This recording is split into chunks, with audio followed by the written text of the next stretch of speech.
Working with audio files the same way we can edit MIDI data was a dream in the not-so-distant past. Let's take a look at how you can use Live's warping features to quantize audio and discuss the best method of applying quantization to multi-track audio clips.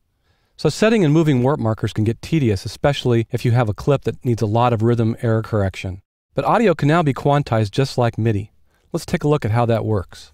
So I've got a clip here on this basic rock track. I'm going to work with that, but before I get started, I'm going to make a copy of it so I have something to go back to if I don't like my results. So I'm going to Option click and drag that. And I've got a 4-bar area that I want to turn into a loop. So before I try quantizing this, I'm actually going to set the outside edges. And remember, you do that by hovering your mouse over a transient marker and then double-clicking the pseudo warp marker to turn it into a warp marker, and then simply dragging and letting that snap to the grid. Let me go to the other end quickly. And I'll do the same thing. Okay, so when I want to quantize something in Live, I can do that to either a portion of an audio clip or the entire clip. So for instance, I'll zoom in here a little bit, and we can see that these markers right through here look like they're all behind the groove. So I can make a selection here and drag across there. Let's say I want to do this much.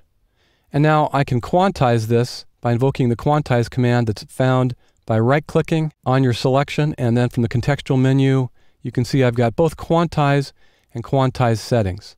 Quantize contains the last settings that you chose when you went into the quantize settings dialog box. So I tend to avoid using the quantize function and always go straight to the quantize settings choice so that I can see what my quantize settings are and make any necessary adjustments. So let's check that out. So currently, it's set to a 16th note, and that happens to be the smallest rhythmic increment that's in this selected clip, or in my selection. So I'll leave that at a 16th note, and then I need to choose the amount of quantization I want to apply. Now 100% is going to hard quantize my selection right onto the grid, and I like to retain a little bit of that human imperfection, so to speak. It just depends upon the context of what you're doing, but in this case, I'm going to choose something in the 85 to 90% and give that a shot. So I'll click OK, and you'll notice that Live put warp markers past my selection. It put one on either edge to pin those areas so that they wouldn't be moved, and then added a warp marker to everything in between, and then snapped those onto the grid.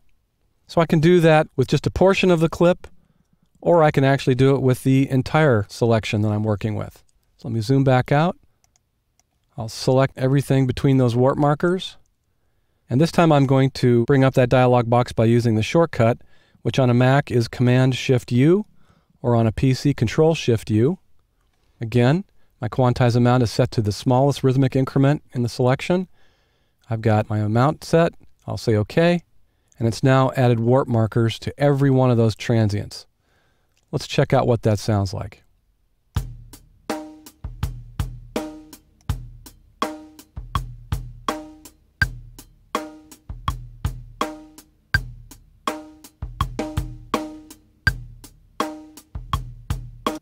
Sounds pretty good. Now, occasionally you're also going to want to do this with multi-track audio clips. So I've got the same drum groove here, separated out into individual parts. So I've got the kick, a couple of snare tracks, hi-hat, and overhead. So I'm going to flip over to the arrangement view by pressing my Tab key. And now I'm going to select these clips. And you'll notice that after I've made the selection, the title bar here in the sample and clips box down in the clip overview area show a diagonal color striping. That happens whenever you've got multiple clips selected. Now, I've selected all the clips because when you want to fix something in a multi-track audio clip situation, you have to do the same thing to each clip. If you don't do that and you adjust just one of those clips, you're going to move any bleed on that track out of phase with the other clips, and you're going to get some really undesirable results from that. So I've got all the clips selected. You may find that if you want to work with a particular clip because the transient is more visually apparent there, that you'll need to Command or Control click that clip to bring that up down here in the sample editor. So now I'm looking at the snare track. And again, I want to fix this one transient, but I don't want to change the location of the transients to either side of that. So to do that, I I need to hold down my Command key on a Mac or Control key on a PC and hover over the associated transient marker. And when I see the pseudo warp markers appear, I can double click and turn those into warp markers. And now if I move this one in the middle, it won't affect the location of these other two. Now as I move this, you should see the results on all of the clips. And as you saw, they all snapped onto the grid.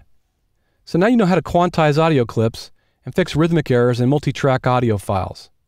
Now there's no reason for your music not to groove.